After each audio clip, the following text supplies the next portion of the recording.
नमस्कार प्रिय विद्यार्थी मित्रों, एक बार फिर स्वागत करता हूँ आपका गोविंदम क्लासेस में। तो हमारा चल रहा था टॉपिक थीसिस का चैप्टर नंबर 2 और उसका सब टॉपिक चल रहा था आपका मेजरमेंट ऑफ लेंस, जिसमें हमने देखा था लास्ट टाइम कि हम लार्ज लेंस कैसे मेजर करते हैं और जो हमारी विजिबल लेंस होती है वो हम बाय इंस्ट्रूमेंट कैसे मेजर करते हैं। तो वो दो टॉपिक इंपॉर्टेंट थे आपके। और अब जो नेक्स्ट टॉपिक है वो आपका मेजरमेंट ऑफ स्मॉल लेंस, यानी हमें क्या देखा था कि वर्नियर कैलिपर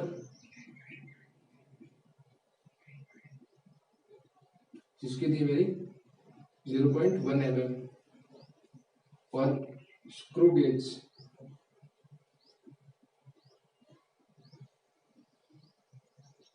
जिसकी थी 0.01 mm।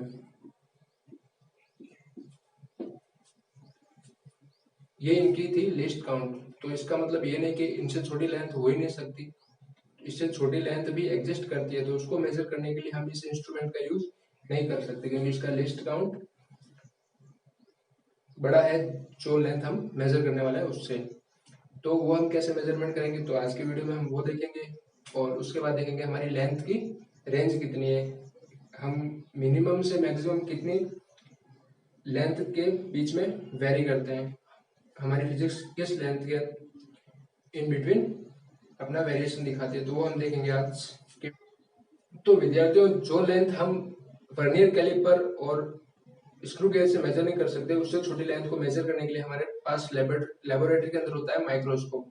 तो जो हम लेबोरेटरी के अंदर यूज करते हैं बेसिकली वो होता है हमारा ऑप्टिकल माइक्रोस्कोप। तो ऑप्टिकल माइक्रोस्कोप किस रेंज के अंदर वेरी करता है, वो होता है हमारी विजिबल रेंज। वो अपनी विजिबल रेंज के अंदर ही आपको डायमेंशंस दे सकता है। तो उसकी रेंज, हमारी जो विजिबल लाइट होती है उसकी रेंज कितनी होती है आपकी 4000 एंगस्ट्रॉम से 7000 एंगस्ट्रॉम तक, यानी कि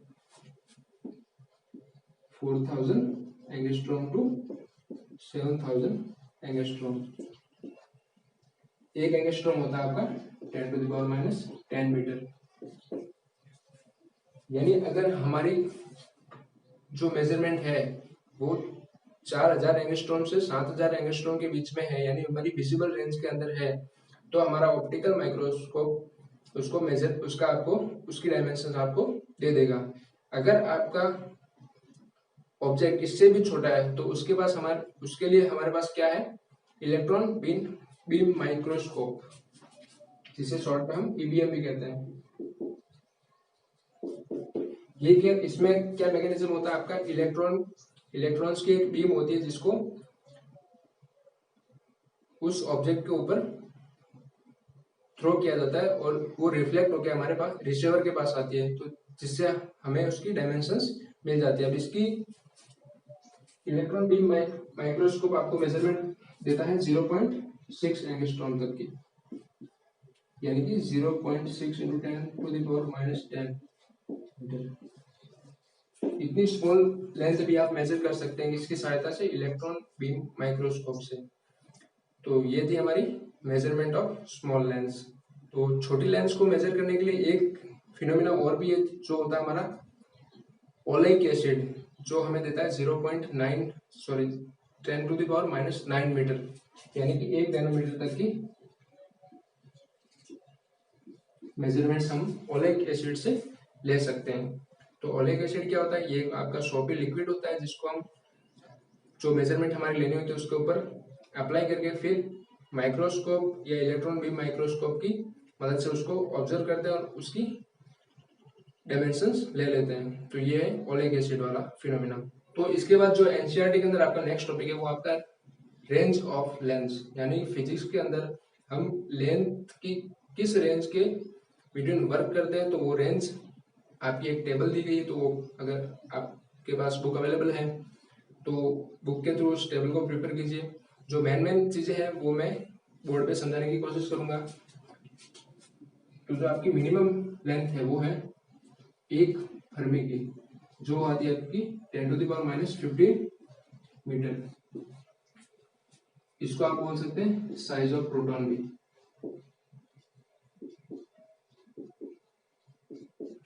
इतनी छोटी रेंज से लेकर 10⁻22 मीटर ये होती है आपकी साइज ऑफ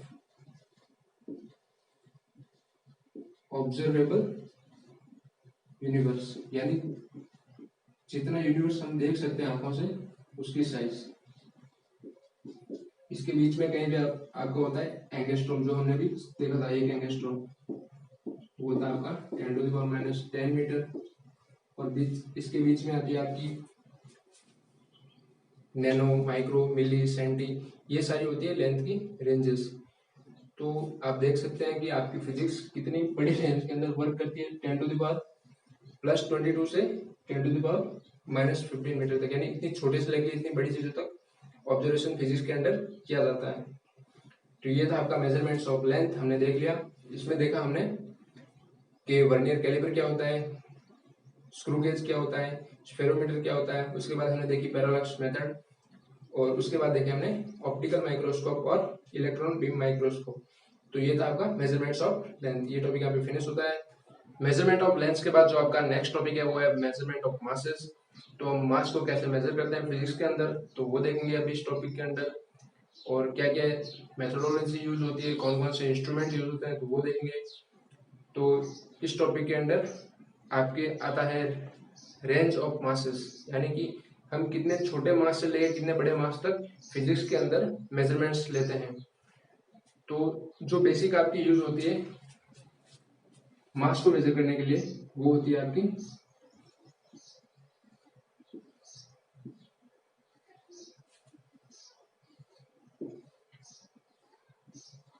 वेट बैलेंसर होती है एक, तो जिसके अंदर हम इस साइड रखते हैं स्टैंडर्ड मास और इस साइड जिसका हमको मेजरमेंट लेना हो। फिर दूसरी होती है आपकी स्प्रिंग बैलेंस,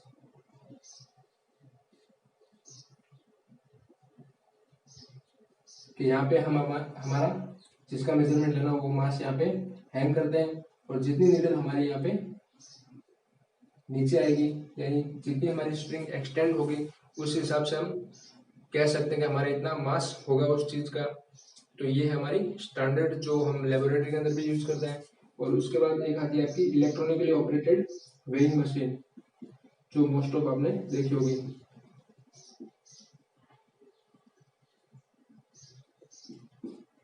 तो हम ये हमें क्या देती है, डायरेक्ट इलेक्ट्रॉनिक डेटा और सेंसर्स की मदद से डायरेक्टली हमें दे देती है कि भाई आपका इतना वेट है इसके अंदर। तो ये हमारे मेजरमेंट्स ऑफ मासेस। अब मासेस किस रेंज के अंदर वेरी करते हैं, तो सबसे हल्की होती है आपकी इलेक्ट्रॉन,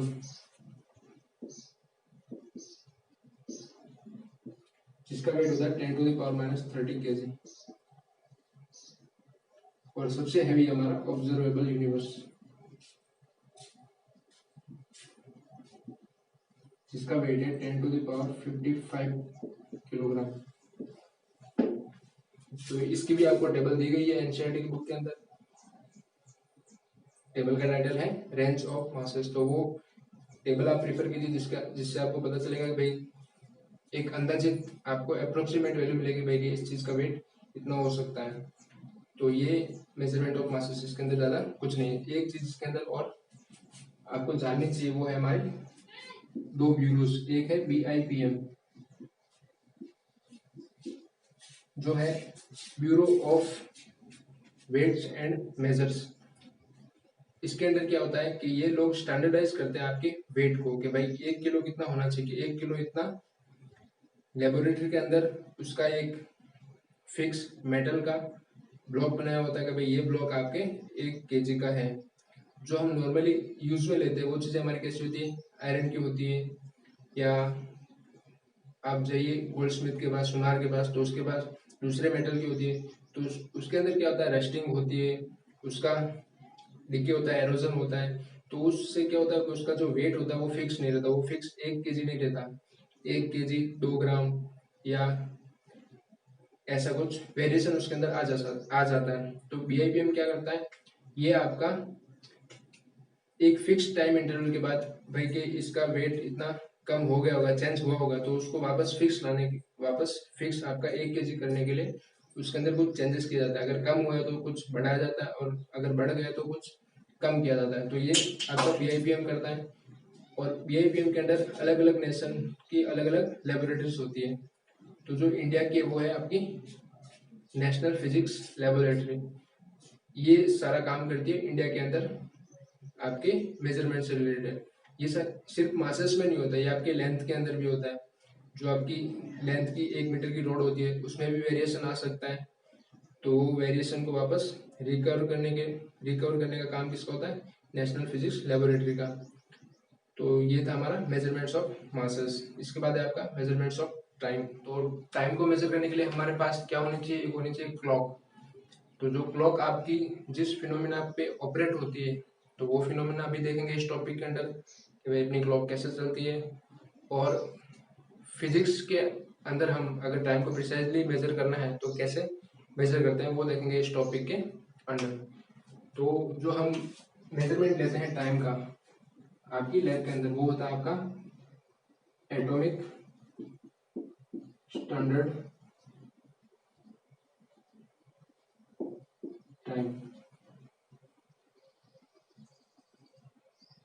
ये हम कैसे लेते हैं? ये होता है आपका सीजियम 133। इस एटम को हम वाइब्रेट करवाते हैं, या फिर हम दो प्लेट्स के बीच में इतना वो पोटेंशियल डिफरेंस देते हैं जिससे ये सीजियम मटेरियल वाइब्रेट होना स्टार्ट होता है। तो उस वाइब्रेशन का जो पीरियड होता है, यानी पीरियोडिक टाइम इंटरवल,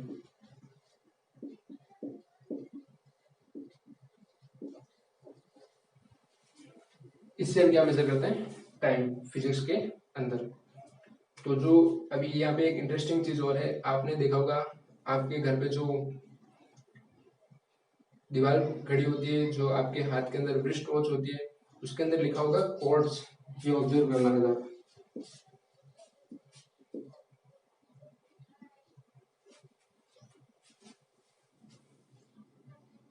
तो कोड्स क्या होता है हमारा?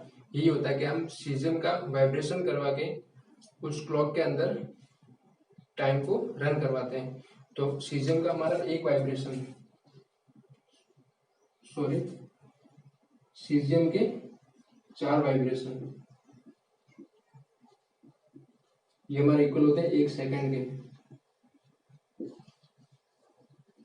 सीजियम वाइब्रेट होकर एक फ्रीक्वेंसी जनरेट करता है, उस फ्रीक्वेंसी से आपका बैलेंसर व्हील चलता है, और बैलेंसर व्हील की मदद से आपकी पूरी क्लॉक चलती है, जिससे आपका सेकंड की मदद से, फिर मिनट की मदद से, फिर हावर का जो आपकी निडल होती है वो रन होती है। तो ये आपकी क्वार्ट्ज टेक्नोलॉजी। और टाइम के स्टैंडर्ड्स भी कौन मेंटेन करता है? NPL, national physical laboratory. और एक चीज और होती है आपकी आईएसटी, इंडियन स्टैंडर्ड टाइम। ये भी आपका रिलेटेड है किसके साथ? एटॉमिक स्टैंडर्ड टाइम के साथ। तो ये था मेजरमेंट्स ऑफ टाइम। दोस्तों अभी हमने जो 3 चीजें देखी थी, measurements of length, measurements of masses और मेजरमेंट्स ऑफ टाइम, इसके अंदर जितनी भी टेबल्स दी हुई है, जितनी भी डिटेल्स दी हुई है, आपको अभी इतनी डिटेल्स में नहीं पढ़ना है। मोस्ट ऑफ डेटा जो आपका है वो खाली आपके नॉलेज के लिए, आपको रिमेम्बर नहीं रखना है, और ना ही आपको कोई किसी एग्जाम के अंदर ये चीजें पूछ सकते हैं वो लोग। तो आपको इस तीनों टॉपिक के अंदर जो मेन याद रखनी है वो कौन सी आपकी? एक है पैरेलक्स मेथड, जो मैंने पूरी डिटेल में बताई है, और दूसरी अगर आपको जो मैंने ये बीच में बताया, आपके एंगस्ट्रॉम हुआ, फर्मी हुआ, इनके जो 10 टू द पावर कितना होगा, कि भाई एक एंगस्ट्रॉम होगा तो 10 टू द पावर -10 होता है, एक फर्मी होता है तो 10 टू द पावर -15 होता है। ऐसे पूरी एक सीक्वेंस दी होती है, तो वो अगर आप याद रख सकते हैं तो वो बहुत ज़्यादा बेटर होगा आपको हायर लेवल के क्वेश्चन सॉल्व करने के अंदर, जिसमें आपको लैंग्वेज के अंदर कंफ्यूज करने की कोशिश करेगा। बाकी इन तीनों टॉपिक में से आपको एग्जाम के अंदर, ना बोर्ड के अंदर और ना किसी कम्पिटेटिव एग्जाम के अंदर, कोई क्वेश्चन पूछा जाता है, फॉर नॉलेज था खाली। तो दोस्तों इसी सीक्वेंस में जो आपका अगला इंपॉर्टेंट टॉपिक है वो है आपका एक्यूरेसी एंड प्रिसीजन। तो मोस्ट ऑफ स्टूडेंट्स को कंफ्यूजन होता है कि भाई एक्यूरेसी क्या और प्रिसीजन क्या है, और हमारे इंस्ट्रूमेंट के अंदर कौन सी चीज होना ज्यादा जरूरी है, इधर एक्यूरेसी और प्रिसीजन। तो वो देखते हैं अभी एक छोटे से एग्जाम्पल की सहायता से। जैसे मैंने 2 आर्चर लिए, आंसर होता है आपका धनुर्धर। एक है मेरा कर्ण, दूसरा अर्जुन। जब भी धनुर्विद्या का नाम आता है तो ये 2 नाम आपके मेनली माइंड में आते हैं, तो मैंने इन्हीं को एग्जाम्पल के तौर पे लिया है। मैं उनका गुरु। मैंने क्या किया, करण को 5 तीर दिए और अर्जुन को भी 5 तीर दिए और मैंने उनको बोल दिया कि भाई ये है आपका टारगेट।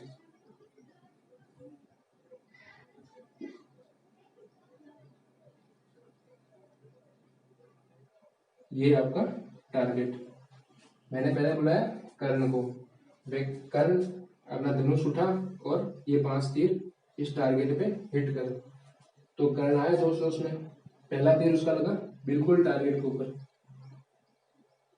दूसरा तीर थोड़ा दूर जाके लगा, तीसरा तीर बिल्कुल टारगेट के ऊपर, चौथा तीर कहीं और दूर जाके लगा, पांचवा तीर और दूर जाके लगा। तो कर्ण को मिलते हैं यहाँ पे 2 पॉइंट, यानी उसके दो तीर बिल्कुल टारगेट के ऊपर जाके लगे। फिर मैंने बोला भाई अर्जुन अपना गांडी उठा और तू तीर चला। तो जब अर्जुन अपना गांडी उठा के चलाता है तो अर्जुन का पहला तीर जाके लगा टारगेट से थोड़ा दूर, यानी टारगेट पे हिट नहीं हुआ। दूसरा तीर भी टारगेट से थोड़ा दूर लगा, लेकिन जो पहला तीर लगा था उसके जस्ट पास में लगा। तीसरा तीर फिर उसके पास लगा, चौथा भी वहीं पर, पांचवा भी वहीं पर, यानी यहाँ पे अर्जुन को कोई पॉइंट नहीं मिला क्योंकि उसका टारगेट के ऊपर कोई उसका तीर नहीं लगा। तो हम कह सकते हैं कि अर्जुन यहाँ पे अच्छा नहीं था। ये था आपका नॉर्मल व्यू। अब फिजिक्स के अंदर आपको कौन सा व्यू चाहिए कि भाई करण के 2 तीर लगे बिल्कुल टारगेट के ऊपर, तो मैं कह सकता हूँ कि करण की एक्यूरेसी अच्छी है।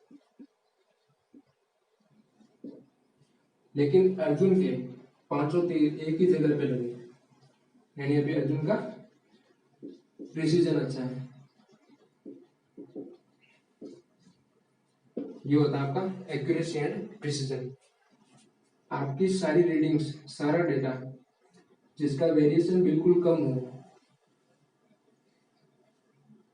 अगर वेरी करे तो भी एक बहुत छोटी रेंज के अंदर, तो वो होता है आपका प्रिसीजन। आपका डेटा भले एक्यूरेट हो थोड़ा, लेकिन उसका वेरिएशन ज्यादा हो, तो वो एक फिजिकल इंस्ट्रूमेंट के लिए अच्छा नहीं होता। तो अभी फिजिकल इंस्ट्रूमेंट के अंदर क्या होना जरूरी है, प्रिसीजन होना ज्यादा जरूरी है। क्यों? क्योंकि प्रिसीजन अगर अच्छा है तो मुझे क्या मिलेगा, हर बार एक फिक्स अमाउंट की एरर मिलेगी। तो जब मैं उस डेटा को कैलकुलेशन के अंदर कंसिडरेशन करूंगा तो मैं क्या करूंगा, उस फिक्स अमाउंट की एरर को माइनस कर दूंगा, जिससे मुझे क्या मिलेगा, मेरी कैलकुलेशन ज्यादा अच्छी हो जाएगी। जबकि एक्यूरेसी में क्या है, आपको एक बार एक्यूरेट रीडिंग मिली, नेक्स्ट टाइम आपका डेटा डेविएट कर गया, यानी थोड़ा उसके अंदर एरर आ गई, नेक्स्ट टाइम और ज्यादा एरर आ गई, तो मैं अब हर टाइम तो एरर को कैसे नेगलेक्ट करूंगा, हर बार मुझे माइनस करना पड़ेगा। जबकि अगर प्रिसीजन अच्छा है तो एक ही बार पूरी कैलकुलेशन करके उसके अंदर मैं एरर माइनस कर दूंगा। यानी कहने का पूरा सार क्या है कि फिजिकल इंस्ट्रूमेंट के अंदर क्या होना जरूरी है, आपका प्रिसीजन। ये आपकी किसी भी फिजिकल इंस्ट्रूमेंट की सफिशिएंट कंडीशन होती है। एक्यूरेसी रिक्वायर्ड है लेकिन सफिशिएंट प्रिसीजन है। तो ये था एक्यूरेसी एंड प्रिसीजन। ये टॉपिक बहुत इंपॉर्टेंट है और एरर के ऊपर आपके नीचे एनसीईआरटी के अंदर इसके नीचे पूरी सब सारे टाइप्स की एरर बताई गई है। तो वो देखेंगे हम नेक्स्ट सेशन के अंदर। तो आज का सेशन यहीं पे कंक्लूड करते हैं। तो लाइक कीजिए इस वीडियो को अगर अच्छा लगा हो तो, कमेंट कीजिए अगर कुछ समझ में ना आया हो तो, और शेयर कीजिए अपने फ्रेंड्स के साथ। जय हिंद।